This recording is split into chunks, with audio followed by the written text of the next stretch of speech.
Hi everyone, I am Alice from Diamidex, a French company specializing in the rapid detection of microorganisms or microbes, especially in water. We at Diamidex are dedicated to one simple mission since 1914, developing the best microbiological testing methods on the market, which means that they are to be fast, reliable, and affordable, all at the same time. So today I'm going to talk to you about the major importance of a good risk assessment policy in your campsite regarding your water network, which means your swimming pools, your spas, your showers, and obviously tap water. What happens exactly if your water network contains those microbes and someone gets infected, whether it's a guest of yours or a member of your staff? You see, legislation can be more or less restrictive according to the country, but the risk of administrative closure or financial penalties remains very high everywhere. At the spa of Rennes-les-Bains in France in 2010, the spa was ordered to pay 2.8 million euros to 2 victims of Legionella contamination. And of course, this is without counting the losses in terms of image and reputation for the establishment. Many smaller cases happen every week and every day. Some malls being closed, some schools being closed, some swimming pools being closed because of water bacteria contamination. So now that you are well aware of the financial and criminal risks, the big question to be solved today is how to build up a good risk assessment policy in your campsite to prevent contaminations. So to answer this question, you'll see that we have a great ally, science. I'll talk to you about 2 types of pathogenic bacteria you can find in water, Legionella and Escherichia coli or E. coli. So I'll talk to you about the related risks for human health and your responsibilities, of course, as a facility manager or owner. We'll make a tour of the good practices you can put in place for controlling the risk related to these 2 bacteria. And finally, I'll finish with a description of the different available testing methods allowing you to keep an eye on your actual level of risk in your installations. And after all this, I am sure you shall become a true expert in keeping your water network safe. So let's focus a bit on coliforms. Coliforms indicate the presence of a fecal contamination in water. Yeah. So maybe you have heard of beaches being closed for sanitary purposes, or maybe heard about bathing water quality. Well, coliforms need to be tested for that. If your water is contaminated with fecal matter, it can contain several pathogenic bacteria such as Escherichia coli. And those bacteria can cause acute gastroenteritis, urinary tract infection, meningitis, bloody diarrhea, and even sepsis in the most vulnerable people. So you should really take it seriously. People get infected through mucous membrane, like the lips, or if it is ingested. So according to the World Health Organization, water cannot be considered as drinkable if it contains a single coliform in 1 liter. So as you cannot help your customers from putting their head underwater, can you? So the better is to have no coliform in your swimming pool. So concretely, how can they end up in your swimming pool or spa, and when should you be more careful about them? Big question. The most frequent contaminations are of human origin, especially from young children. They can also come from domestic or wild animals. So therefore, if you know you are going to have a peak time, let's say during summer or the weekend or any event gathering many children, then you know this is a time you need to watch out. And important, you should know that chlorinated water can also get contaminated. Then, coliforms are also found during or after heavy rainfalls. Fecal contaminant can be drained and end up from the water flows and end up in outdoor swimming pools or any bathing waters such as lakes or rivers if you have any crossing your site. Also, if you use a tank or a cistern or let's say a well to fill up your swimming pools and spa, then you should also be very vigilant about the presence of these bacteria in those installations.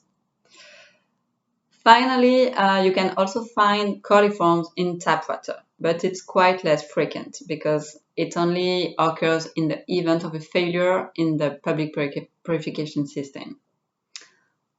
Quite rare. Now, what about Legionella? Legionella is a pathogenic bacterium that develops in hot water systems and in some air conditioning and misting systems. Legionella can cause legionellosis or Legionella disease, which is the same, which is a severe form of pneumonia infection. Its mortality rate can rise up from 10% in general to 50% for elderly and vulnerable people. And for those who survive from the disease, it can also leave some irreversible after effects, or in worst cases, a permanent disability. So yes, this disease is a nightmare. And legionellosis is a real issue that sanitary institutions take more and more seriously. For instance, at a European level, cases of infections caused by Legionella have increased of 220% since the year 2005. So it's a real problem. In the US, the cases have increased of 550% since 2000. So this corresponds to tens to hundreds of thousands of cases each year on the planet. The declaration of the disease is mandatory since the 80s, and all cases are supposed to be reported. But the problem is it is widely underdiagnosed because of the similarity of the symptoms with a classic pneumonia. There are many species of Legionella, but the most virulent in Europe is certainly Legionella pneumophila. It is responsible for 98% of Legionellosis cases. So this species counts 16 different serotypes or strains. Like for instance, in a village composed with many families, one is very mean and has 16 members. So it is crucial when we get to the question of testing to test for the presence of all serotypes, because 14 to 54% of Legionellosis cases in Europe are linked to other serotypes than just the serotype 1. In the UK, 57% of Legionella pneumophila strains found in water are non-serotype 1. So if I use again my comparison, it is important to locate each member of the mean family, because if you just identify, let's say, the mother, maybe the son is doing something terrible elsewhere, and you will only know that when it's too late. Legionella lives in hot water from 25 degrees Celsius and can infect people when it is inhaled through little droplets. Therefore, every water distribution system that makes splashes or droplets is basically at risk. You have showers and baths, spas and jacuzzis, certain air conditioning systems using water, and also, obviously, misting systems. During summer, even cold water can exceed 25 degrees Celsius. So you should also be vigilant about cold water when the weather is hot. As this bacteria needs the water to be standing or stagnant for some time to proliferate, they will preferably develop in dead legs of water networks, in unused networks. For example, if one of your showers isn't used for a while, or maybe 1 or 2 weeks, it might contain Legionella. At all distribution points that are less often used than the others. And finally, inside maybe reservoirs or tanks or that kind of installations. So every time your installation gets closed for unused or unused for a while, you might want to check them out. So let's take a practical example. You have that gorgeous shower, very cozy one, that is included with one of your yurts, beautiful yurts, isolated cocoon. We all love that. Well, This yurt hasn't been used last week, for instance, and you have a new guest checking in. So first things to do will be to run the water for at least 5 minutes. Taking care, of course, not breathing the steam. That is a basic to all basics, and we can all do that. It's very easy. So if this situation occurs frequently, let's say at the beginning of the season, and that maybe a shower or a tap isn't used for a while, then testing it is strongly recommended. No one wants to get a deadly pneumonia while taking a shower in a beautiful yurt in paradise, right? Why do you also need to test it once in a while? Because the problem is with Legionella that it's a smart bacterium that protects itself into biofilms. So what are biofilms? Biofilms are amounts of bacteria piled on one another that form a thin layer inside the pipes. And once a biofilm is created, it becomes very, very, very hard to get rid of it. So depending on the condition of your network, only parts of the biofilm can be torn off when you run the water or when you treat the network with chemicals. So the remaining part will allow the bacteria to grow again, and your network is very likely to be recontaminated. So this leads us to the big question: how to include all this in your risk assessment policy to prevent contamination? So we can answer this in 3 points. First point will be how to prevent the formation of a biofilm in your pipes. Second, how to prevent the growth of Legionella in your network with very, very simple actions. And third, the importance of water testing to complete your risk assessment policy. How to prevent biofilm? First answer is avoid stagnation. As I said before, standing water is the best ingredient for bacteria to proliferate. So the more your network is active and moving, the best. Second answer is no secret. The key is a good, regular and efficient maintenance of your water network, especially if it's an old one and if you use old water heaters for your shower and tap water. So for that, we recommend performing an audit of your water network. It will help you locate all dead legs and critical points where risk can be high. The most important thing is to prevent corrosion and scaling in your network and to use proper products for that. So the audit company you will choose will advise you on that according to your network. Once this audit is done, you will be able to know exactly if your network is at risk or not and how to put in place a good risk assessment policy to keep your staff and guests safe. And by the way, also keep you out of troubles. Regarding the development of Legionella, the simplest advice I can give you is to keep your temperature above 50 degrees Celsius for your hot water system and below 20 degrees Celsius for your cold water system. You see, temperature plays an important part in their growth, so you need to be very, very careful about it, especially in summer, when it can also affect your cold water network, as I said earlier. So nevertheless, if your water has already been contaminated with Legionella, chances of recurrence are high. And sometimes, despite all precautions, your network gets contaminated.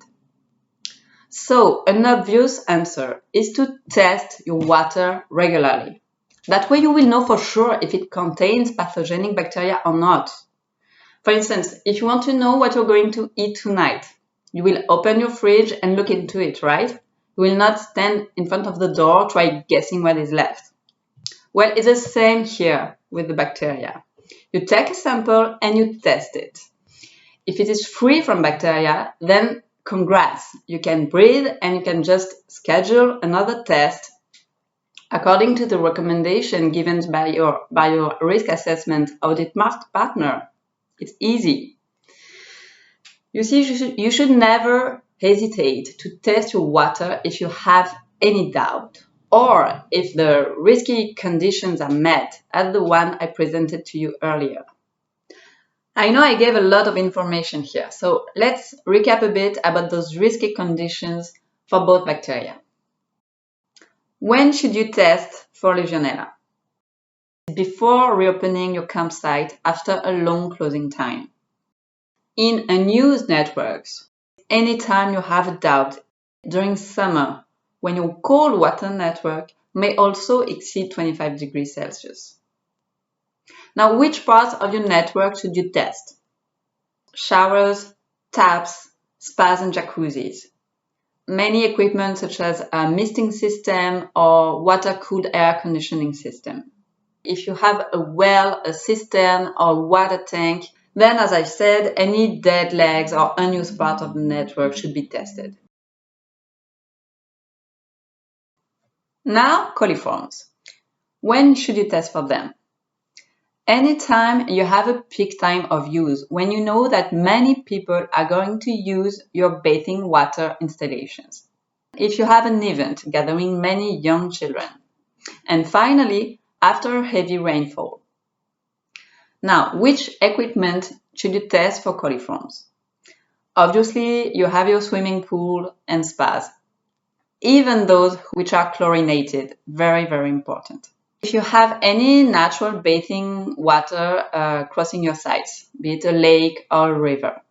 And finally, if you have a well or a cistern or a water tank, which might not be very well hermetic and therefore could be susceptible to get infected with fecal matter from animals.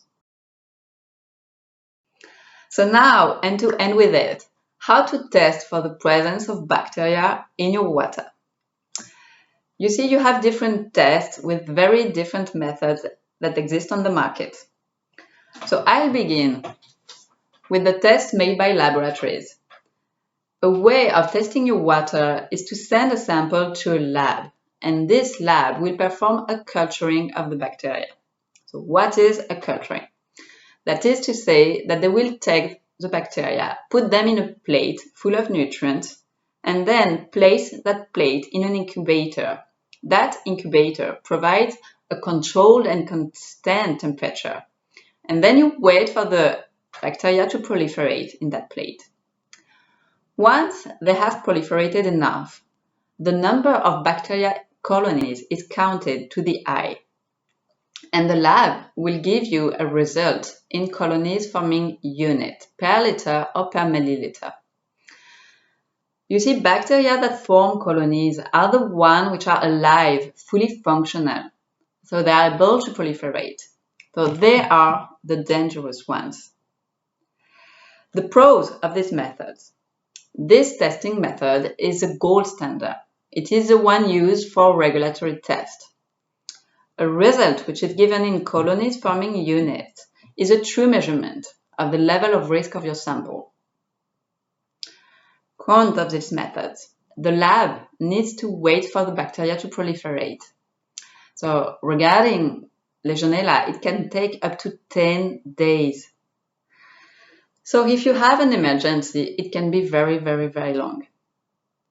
Some laboratories can also propose quick PCR tests that give a result in a few hours.